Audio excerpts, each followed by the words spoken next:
that we love questions from the audience, so you can start commenting your questions now, or you can also add them as we go.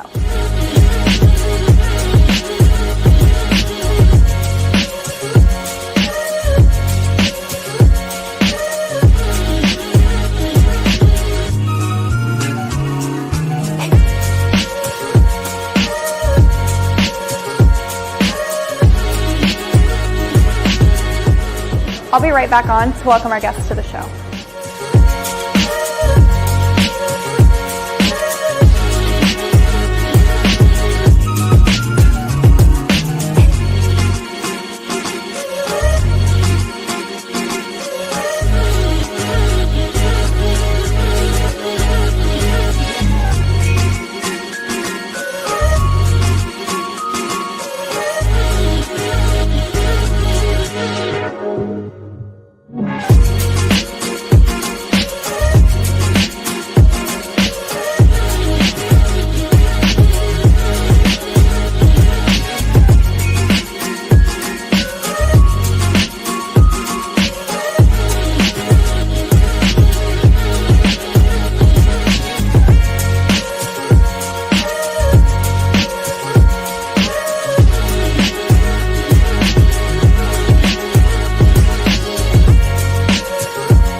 Thanks for meeting us for coffee.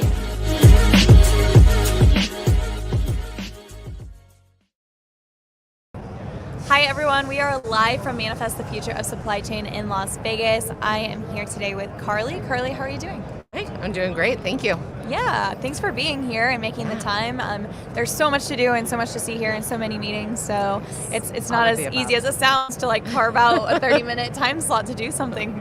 So I appreciate you being here. Absolutely. Can you tell us a little bit more about who you are, what you do, and who Transfix is? Sure, I'd be happy to.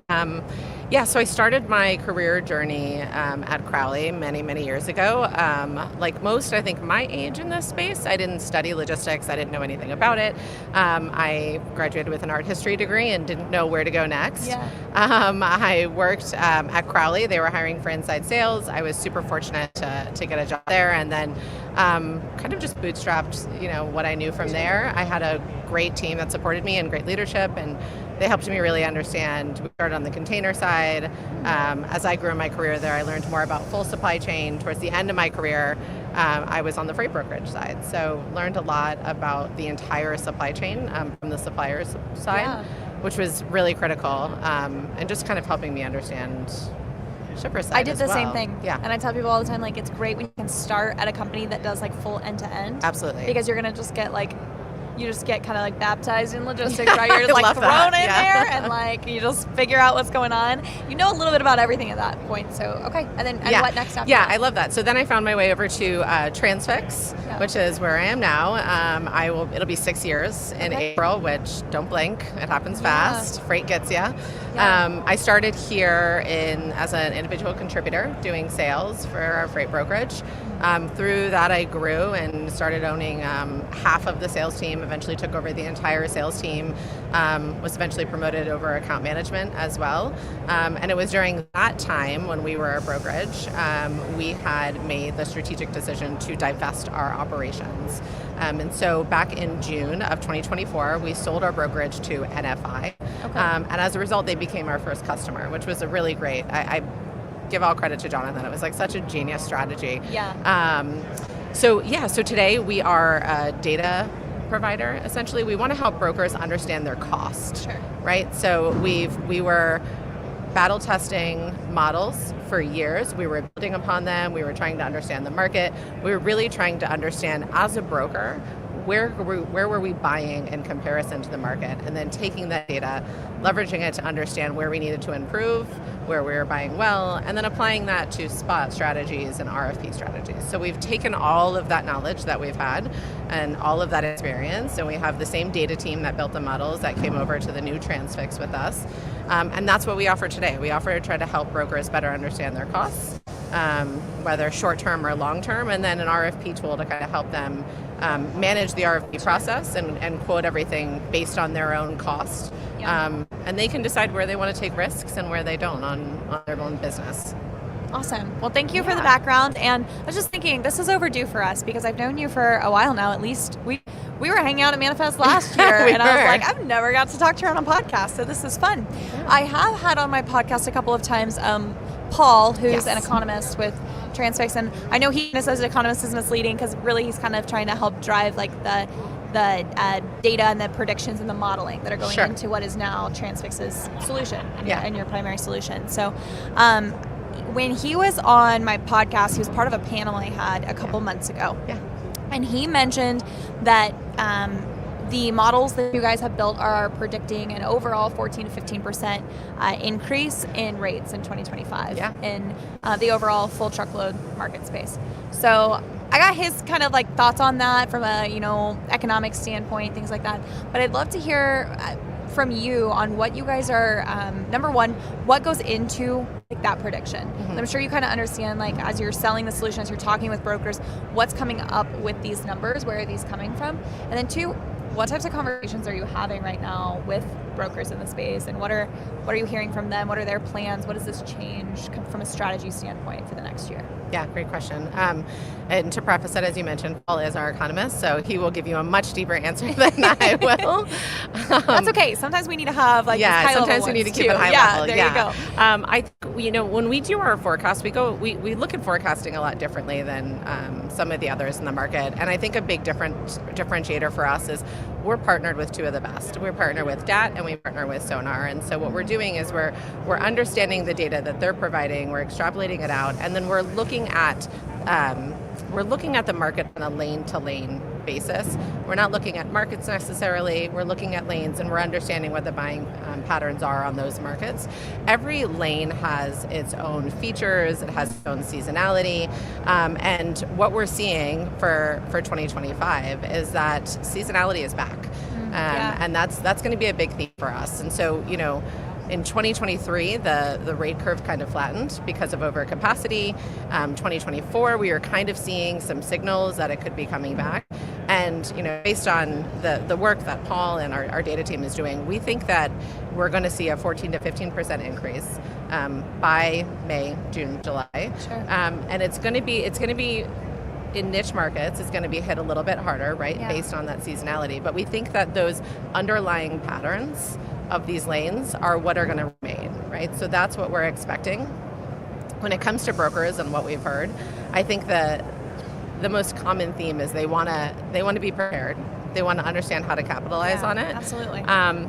But they also want to make sure that they're good partners to their shippers, because if they have weathered the storm thus far with, keeping their cohorts and growing with them, or even just maintaining the business that they've had, then they've built some pretty good partnerships there, and it's really important for them to continue on that. And so it's super important for them to understand when these spikes are going to happen and how to prepare around it, whether that's having radically transparent conversations with their shippers, or it's them planning internally, and then leveraging the other side of it, which is their carrier relationships, right? Like, they're going to want to understand when they expect their costs to go up, when their carriers are going to, want to increase their rates, and how to apply that. Yeah, we both come from a brokerage background, both from a sales background, and there's nothing more stressful than bidding on RFPs when you know things are going to change, and you're like, oh my gosh, because you're right, you want to be that really good partner, right? Like, you don't want to be the one to change your rates, you want to feel good about it, you want to stand behind them, but we also, out of just necessity and business, have to be competitive. Yeah. So, it's a really tough tightrope to balance, and obviously when you have I love the idea, the concept of this like more lane specific, region specific understanding. Sure. Because that can be a whole RFP strategy in and of itself, and it often is for brokers. Like, what lanes and what regions do we do really well in? It's much more helpful to understand the chances for a rate increase on those specific lanes and regions than like, oh, an overall 14-15% increase. And you're like, well, am I the 2% or the 22% that factored into the average, right? Yeah. And so it's really nice to be able to see that level of granular data when you are a broker or even a carrier who wants to be providing like really rates that you feel really good about when you're going into these bids. And 6 and 12 month bids, is that a thing still? Are we still? It could be. I don't think we're going to stick to them for too much longer. Okay. I think that shippers are also looking at the data, and they're going to kind of see that we're returning back to kind of pre-COVID cycles and what that looks like. And so I don't know if we'll. I mean, I haven't talked to many shippers on this side anymore because we are on the brokerage side now. But I think that they're kind of going back to that consistency, right? Yeah. They're going to kind of go back to holding brokers accountable to the rates that they put on and the decisions that they made for these RFPs, whatever the cycle is for it. And I think what you said previously, about knowing where does a broker stand on where market swings happen is really critical. And that's like a big part of what we double down on at Transfix is understanding every broker has their own buying power. Every broker faces their own market. I firmly believe that. And so it's why we're really passionate about not just giving a market rate, but giving you a distribution of the rate of where you're likely to buy on this lane based on lane behaviors and your own behaviors, right? So utilizing their actual historical data. Absolutely. Yes, that is important. I know that another thing that is definitely doesn't have enough traction in my opinion yet, but is constantly evolving, is like the emphasis on carrier relationships and using carriers on like a more committed basis when you have, especially if you have contractual freight opportunities as a broker, right? And so one of the nice, the envious things about running a fleet versus a brokerage is that you generally know how much it costs to operate that truck on a weekly basis, and that doesn't change a lot in 6 months. So when you're bidding into a 6-month RFP, you're like, okay, this is my break-even cost to operate the units necessary, plus whatever I determine is my margin, competitive with market rate, and you bid. And then when you're a broker, depending on the lane, if you're, you either have to depend on some carriers giving you those rates, and that's where like this is coming in, because when you can find those several partners who want to commit to it, then you only have a few carrier rates that you're trying to handle, as opposed to if I go to Spot and engage a new carrier every day, how am I going to buy? Absolutely. But either way, regardless of which strategy you're using, in my mind it would be super important to blend in how you have historically been buying, whether it's in Spot or with your committed providers when you're pricing into opportunities. Yeah, and when you're looking at these RFPs and when you're looking at these pricing opportunities, those things matter, right? Yeah. Like, and understanding, taking this information that you have with how you buy, we're a data company now. We pull down on data. We think like everything can be utilized, right? It's really important to understand what your carrier utilization is on that lane, right? Like that's where you're going to expose yourself to risk and understanding that. And if you're exposing yourself to risk and covering the load and not having strong carrier utilization, then the shipper is exposed to risk. And that's not going to be... Is Transfix providing some insight and data on that too as well, the carrier utilization side? Like, are you helping to see like when you're blending in that historical data, how they're covering? Yeah, so we're taking in, what we do is we take in 3 years of historical data, and then we ask for a data dump every single day. We retrain the model every day on every lane, on every load. And so that we really understand what it looks like. And then when you have the opportunity for this lane to come up again, when you're quoting it, you kind of have a scale. You can say, I got a 50% chance of buying at this based on my historicals. It also takes into consideration, based on how you buy in a tight market, how you buy in a loose market, if there's some, seasonal thing happening, if there's weather impact, all of those things contribute. And then on the other side, you're going to have the opportunity to say, okay, these are the carriers that I've used for this lane before. And you're going to be able to know whether, this was a high rate, but the shipper, their KPIs are pretty serious, or this rate's pretty low and it's a first come first served shipper, so I got a little leeway as to whether this guy shows up. I can choose that one based on it. So all of those things go into the model every day, and it'll give you a sliding scale. Like if you quote this with this shipper whose data we've ingested, whose rates you've quoted many times before, if you quote at this point, you're going to have an X% chance of winning that freight. If you slide down a little bit, your chance could increase by this point. If you've already quoted so many this month, then usually on this shipper you average $150 a month, you're going to kind of see those percentages in there as well. So Sure. it's giving you a lot of data-driven. It's giving you a lot of data to allow the business owner to make the decision. It's not a silver bullet. We want you to be able to mitigate the risk. We want you to understand what risks you want to take and how aggressive you want to be with the data presented in front of you. You know, I think actually with the evolution of the RFPs going from what used to, it seems like probably mostly always used to be 12 months. And then we kind of were like, okay, maybe we can do 6 months. And then during the pandemic, we're doing every month, guys. But quarterly, or at least quarterly, monthly, right? whatever. But now I think like a lot of that's stuck, and we're still very comfortable with doing like these shorter bids. Interestingly enough, I think that almost makes it more complex for pricing teams, not just because of the frequency of it, but because seasonality, like you said, is back, and it now matters almost more. Because I remember this when we were bidding like 12 months, you're like, okay, it's going to be high for these amount of months, it's going to be low for these amount of months. So really, we're going to go with the average rate for the next 12 months that we think, and you just find one average. And you're hoping for the best. best. And you're hoping for the best. Yep. So it's nice to do like, okay, these 3 months are going to be like the high part of the market cycle, which is good. But if you get that rate wrong in any sense, you have to redo that rate on the low, you know what I mean? And you have to stay competitive each bid, each quarter.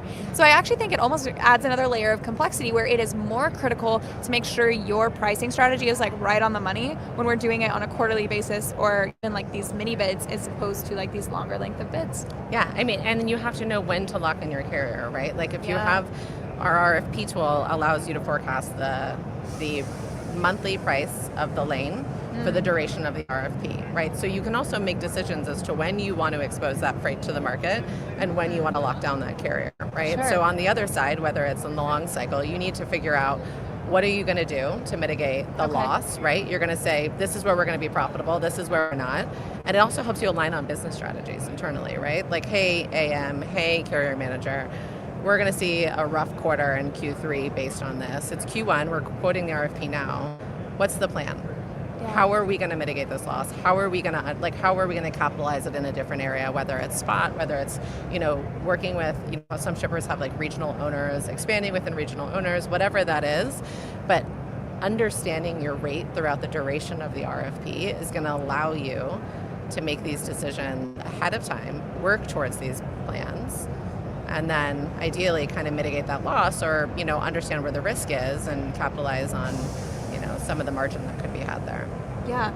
I also think that brokers have a really cool opportunity to be a resource for their carriers when it comes to pricing. Yeah.